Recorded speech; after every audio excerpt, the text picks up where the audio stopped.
All right, good day, folks, and welcome to the 2 Cents Show. It is your host, back at it, baby, Jay Richardson. So happy to be here, so happy to be with you all. And I know these are very trying times right now. 2020 is just off to a horrendous start by any metric. This has been tough, and I say all that because I'm sure, as all of our listeners know at this point, the coronavirus is here. It has officially touched ground here domestically. We've started off hearing about it in China, and we thought somebody was dining on bats or something. There was all kind of rumors as to how it started. It's kind of like AIDS with the monkey and who's patient zero and yada, yada, yada. It went from some folks was eating some bats they shouldn't have been eating as a delicacy to everything just got shut down. And when I say everything, folks, I mean everything. I'm going to take it, I guess, from the top because there's been so much happening in the world, period. But we usually cover what revolves around the sports world because that's what we here at the 2 Cent Show love is sports and entertainment and sometimes politics. But, you know, this is all connected this time. And when I say this is all connected, I mean this is just humanity, right? This is just us trying to figure out what the hell is going on. And you might hear me laugh from time to time because that's just how I process things. I find the weirdest things funny because I have a dark sense of humor. Those that know me close know that's just me. But this is no laughing matter, y'all. This is interesting, and I don't know what to make of it all, but I'm just going to take it from the top so we can get a rundown of all the different things that have happened in the sporting world involving the impact of the coronavirus. Let's get things started with right here in Columbus, Ohio, the Ohio State University, the same university that will not shut down if it is 30 below zero and there is 7 feet of snow and you can't leave your dorm room because the snow is pushed up against the door and you're locked in. You had better find a way to make it to class. That's the Ohio State that I remember, where we never shut down. There were no snow days. It would have taken an act of God to shut down the Ohio State University for anything. Well, we just got an act of God because Ohio State has canceled all of their classes. They'll be doing now just online coursework.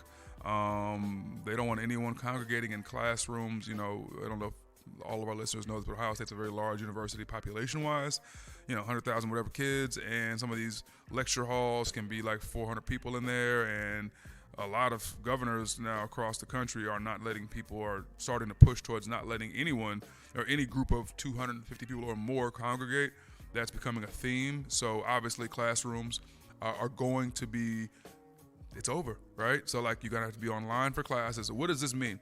Well, this means that a lot of students will not be interacting. This means people are going to start isolating.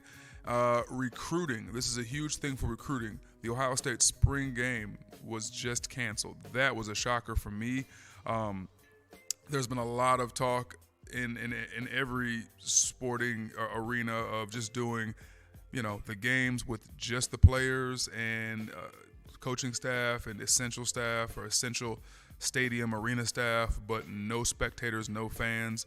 That idea was floated about a week and a half ago, to which the Los Angeles Lakers, LeBron James basically said, hell no, I'm not going to play if there's no fans. I do it for the fans. Why would I play? And a lot of people gave him some flack about that, like, what a diva. It's like, no, I get exactly what he meant. I do this for the people. If they're not watching, what are we even doing? And I think the NBA must have heard what he said and taken it to heart, because the NBA season was just put on hold until further notice. And when I say put on hold, I mean abruptly put on hold.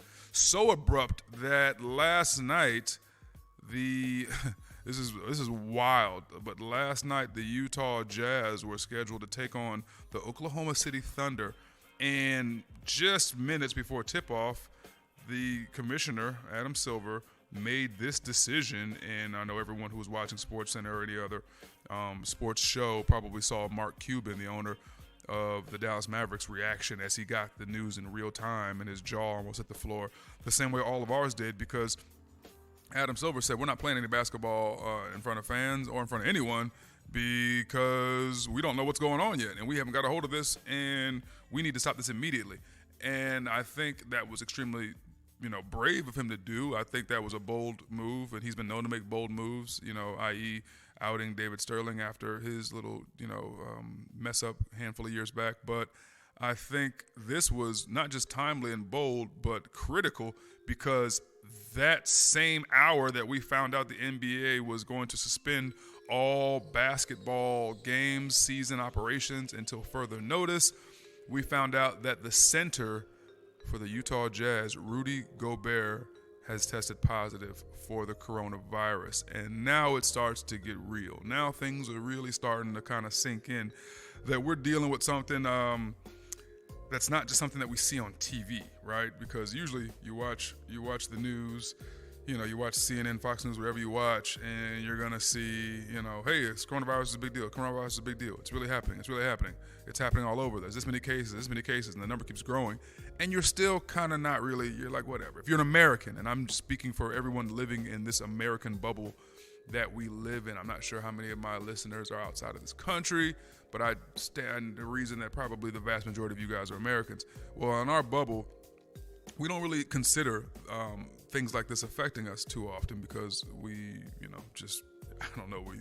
we're invincible in our minds, right? And then it finally touches down here. And granted, it had already touched down here, right? I mean, the coronavirus obviously has been in America for a while now, but someone famous has it. And now we can really place it in our minds. That's exactly where it is and exactly how big this thing has gotten, and it adds perspective. Why is that a big deal? Because, I don't know, maybe 40 minutes later, we find out that Tom Hanks and his wife also have it, and now you have celebrities with the coronavirus. Now it's a pandemic. Now we're scrambling, and it's almost like a domino effect. It's interesting to see things move slowly, and then all of a sudden, one thing happens, and then the dominoes just start falling faster and faster. So I want everyone to kind of find out in real time with us right now, because this is just so interesting, and I don't usually put the date down or say the date while we're recording our episodes, but it is 2/14, Thursday, March 12th, and within the last, I would say 12 hours, maybe 14 hours, the NBA has suspended all games and operations until further notice. Within the last 8 hours, Major League Soccer, the MLS, after having 2 reported cases right away, suspended their season. Major League Baseball followed suit right away. So there will be no Major League Baseball games played until we find out what's really going on with this virus. I assume that means spring ball. And then within about the last 36 minutes, the NHL has just suspended their operations. That is pretty much, other than the NFL, that is every single major sporting, major sporting outlet is shut down. And I think we're all still trying to get our arms around it. And if you guys notice my speech pattern's a little off, it's because I am literally trying to get some new information for us all in real time, just to keep everyone posted. And, I'm starting to find out something that I was waiting to hear a team do this in the college landscape, which we're going to tackle here in a little bit. And one team actually has, and I'm going to tell you that team a little bit more towards the end of the show here, just because I think this is really important that we illustrate all this a certain way. So let me start right now with just saying that all professional sports other than the NFL, which is out of season right now, are officially shut down in the United States of America. That's essentially what we just found out, right? We already have professional athletes. I say athletes plural because it wasn't just Rudy Gobert, but within a handful of hours of finding out that Rudy Gobert, the center for the Utah Jazz and former Defensive Player of the Year in the NBA, has the coronavirus. We just found out that their young superstar, Donovan Mitchell, who was an all-star for the Utah Jazz, also has the coronavirus. And I think this is going to take us to a different aspect of this conversation that people need to realize, only because just, maybe 48 hours ago, 72 hours ago, we saw Rudy Gobert after a press conference saying that, he basically, we saw Rudy Gobert doing a press conference, and he was touching everything. He was kind of making light. He was making light of the fact that there's all of this coronavirus hysteria, right? So he was basically touching all of the microphones. He was touching the table and everything, and that got a little bit of a chuckle out of some of the reporters in the room, and I'm sure his teammates at that time were chuckling. Oh, Rudy's just being funny, right? And I get it, because I have a similar personality. Like, everyone freaks out. I crack jokes. But no one's joking right now, because I just found this out in real time. My producer just handed me, his phone, because I can't believe it. No, I can believe it because it makes sense, right? This is all in the same locker room now. So this is breaking news in real time. The Utah Jazz guard, Emmanuel Mudiay, and I hope I said my man's last name right, Mudiay, Emmanuel Mudiay, has tested positive for the coronavirus. That is the third player on the Utah Jazz roster, active player, that will now probably be quarantined. And I know a lot of people don't know this, but last night they kept the entire Utah Jazz team, and I believe, don't quote me on this, but I believe they also kept the Oklahoma City Thunder team in the arena overnight. They want to lock the arena down, isolate everything in there. There were, I remember seeing some clips. I don't know that there were fans in the arena, because I know fans are kind of being, told to stay home. No one's kind of doing anything right now. But that's a big deal. It's a huge deal. Now it's in the NBA. It's in Hollywood with Tom Hanks. I love the Toy Story movies. Forrest Gump has the coronavirus. That's a problem. He was in Australia, just so everyone knows. Him and his wife were in Australia. He was shooting a movie out there. And we're not sure, is he going to be able to come back? Is he going to be locked down? We know President Trump has basically shut down all travel from Europe, to which, Europe said, you really should have consulted with us first before you did that, and it's kind of too little too late. But hey, you know what? You got to do what you got to do. I get that. The problem is we don't know who was over there that was trying to make it back, that can't come back, or who's being sent back.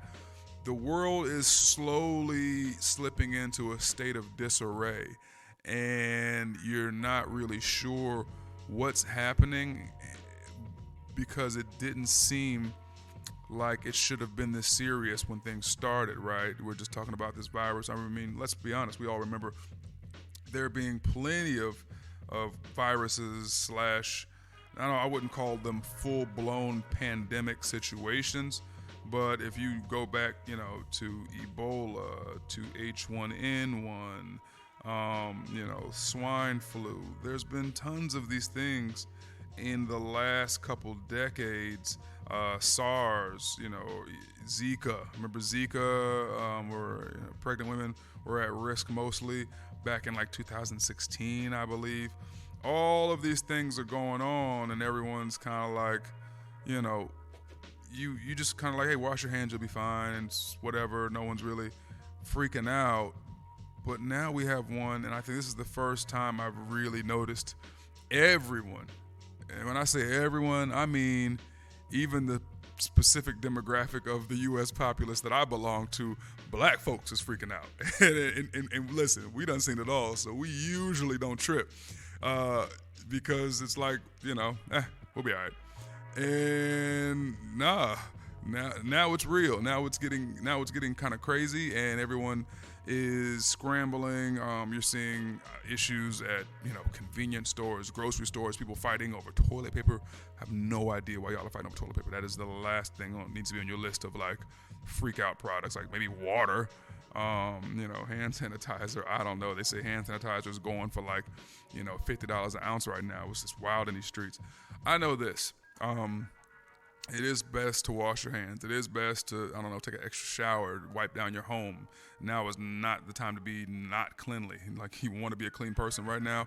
And yeah, if you have an option of going to a concert or to a crowded arena for anything, or if you have the option of hopping on an airplane, maybe don't do that right now. If you can avoid it, maybe don't, just in case, because we don't really know what this is. They're saying it's like the flu, but it's 10 times worse. Some are saying it's not that bad. just you'll cough, you'll have some symptoms, and some are saying you're not going to have any symptoms, and all of a sudden it gets really bad. There's been no real hard list of rules and evidence and what actually happens. No one, and that's the biggest, I think, concern with everyone, is that there's confusion because no one can really say, hey, here's exactly how it spreads, here's exactly when you'll know you'll have it, here's exactly what the symptoms are, and here's exactly where you need to go if you have this. No one actually has those answers, and that is a little bit that's concerning, especially if you're an American, where we usually have a handle on stuff like this. We're not this time, and I think everything is just, we're finding out all the information in real time, and that's the aspect of this whole thing that's freaking people out. So back to sports, because I need to get to how this is really affecting things. Money. It's always going to be about money, right? A lot of arena staffs, stadium staffs, people whose jobs depend on games being played, whose jobs depend on these sports institutions, these billion-dollar institutions. When you talk about NBA, Major League Soccer, Major League Baseball, NHL, NCAA sports, all of these are billion-dollar revenue-streamed organizations that there will be a trickle-down effect for lack of games being played. TV contracts won't be affected because people are still going to watch on TV. As a matter of fact, they might be more apt to watch now since they're not at the game. But ticket sales being down, all of these things happening are going to affect real humans. There are people out of jobs. There are people not going to schools. And that is the other aspect of this that I think we need to kind of dig into. And when I talk about the NCAA, I'm specifically talking about March Madness, because something interesting is happening right now, and I just want to know, how it's all going to play out. I think I have a good idea of how it's going to play out, but just to illustrate for you guys how the NCAA is choosing to handle this. So, ACC tournament canceled. Big Ten basketball tournament, men's and women, canceled.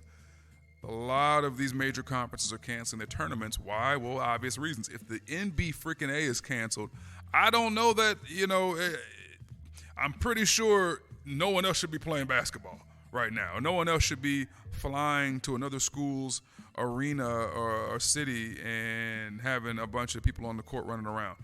It makes perfect sense, right?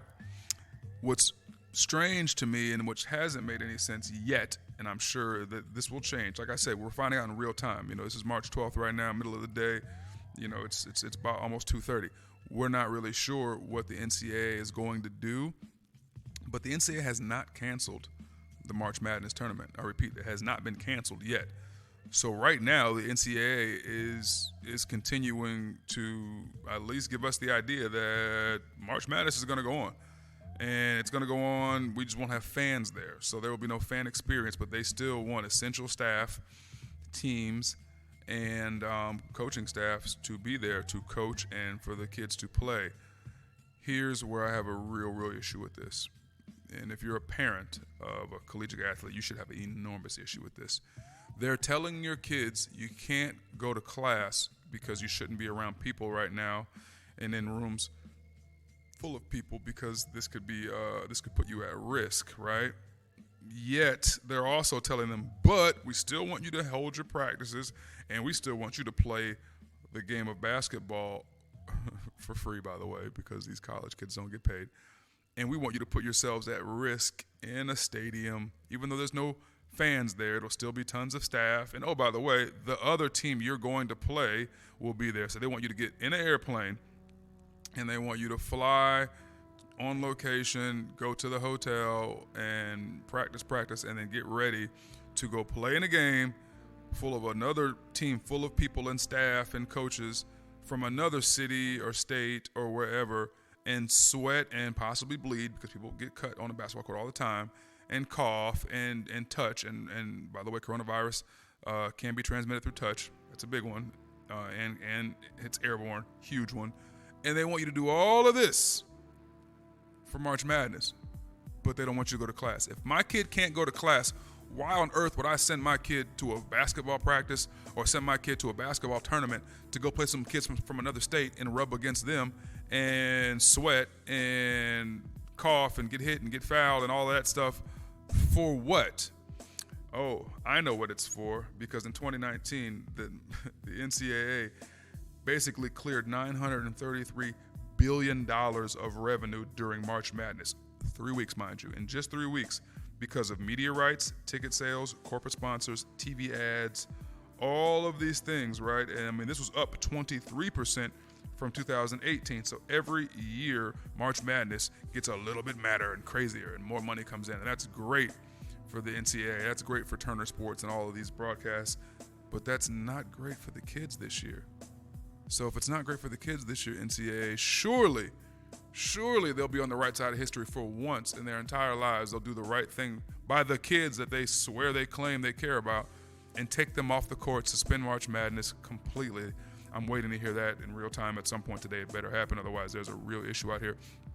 And I think what we're going to be seeing is different leaders emerge from this. And when I say leaders, I mean the Mike Krzyzewskis, the Roy Williams. It's going to take a coach with some clout and cachet to step up and go, you know what? No, I'm not putting my boys on an airplane and playing anyone. If they can't, if it's too dangerous for them to go to class, why on earth would they play basketball in an arena, no matter who's there or not there? I know I'm not doing that. And I think we just had the first one step up, and that is Bill Self from the Kansas Jayhawks, and I believe their athletic director, and I believe their school president had a lot to do with this.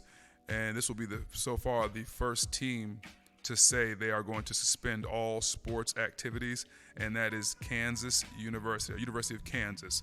My middle brother's alma mater. He was an outside linebacker for KU, Rock Chalk Jayhawk. So I'm really happy to see Kansas step up and say, hey, NCAA, I don't care what tournaments you think you're going to have. We will not participate, because we are not going to put our kids at risk while you guys profit. And by the way, they still don't get paid. I'm always going to mention that. These kids are playing purely for the love of the game and purely for our entertainment and pleasure, while they risk it all so that we can be entertained and the NCAA can make, $933 million, which is basically $1 billion in 3 weeks. And that is the biggest issue I have, and that will always be a big part of the focus here at 2 Cents is, not just the kids, but what's fair, what's real, what's right, what should be going on out there, who's really winning and who's really risking more than they should. And when it comes to college sports, we know who's really winning and we know who's risking too much. And I can't wait till a lot of things change. But for now, it's all about the coronavirus, y'all. I didn't want this to dominate everything, but it just is. It's just, and you can tell, I guess, in my voice that the paranoia is even starting to hit me. I was on the phone with my mother last night, and a lot of people don't know this, but my mother used to work in the Pentagon. I was born in D.C., Washington, D.C., and we, come from a military family, government family, stuff like that. So my mom usually has a good idea of what's going on, and she's always predicted all the elections. She's always predicted some of the moves that Congress is going to make because she has a background in this. And she called me last night. She goes, sweetie, I don't know what's going on, but I know there's something more going on than what they're telling us. She goes, so you be safe. And she, by the way, she didn't make this phone call to me when Ebola was a thing or when Zika was a thing or, H1N1, swine flu, none of that stuff. She kind of like laughed those off. She's like, there's always something. This one, she said, hey, just be safe. And I said, oh boy. So I don't know what to tell all of my listeners out there. All I can tell you is that now is a pretty good time to take certain things seriously. Now is a pretty good time to buy some Purell. Now is a great time to get back on your hand washing and shower regimen, because that's always important. No one wants to hang out with somebody that's dirty, just so y'all know. But more importantly, take care of yourself and look out for others and keep your eyes wide open. And until next time, this has been the 2 Cents Show. As always, please like, subscribe, spread the word. You can find me on IG and Twitter at jrichardson99. Please go check out the 2 Cents Show. That is at 2 Cents Show. That's on IG. Go on there, not just follow us and like us and all that stuff and tell like 25,000 friends about us, but go on there and interact. You know, if there's questions, if there's topics that you want us to discuss, if there's anything in the sporting entertainment world where those two intersect and you're like, hey, this is what's going on and I'm curious as to you guys' take on this, or if there's a guest that you're saying, hey, you guys need to have this guy on, and we got a pretty decent reach here. We can get some people for you, but we need to know what you guys want. Go on there, follow the 2 Cent Show, and ask us. Slide in the DMs, you know. Please keep everything professional because we don't play around like that. But we're serious about our craft, so we want to make sure we give you guys the best possible product. And as always, till next time.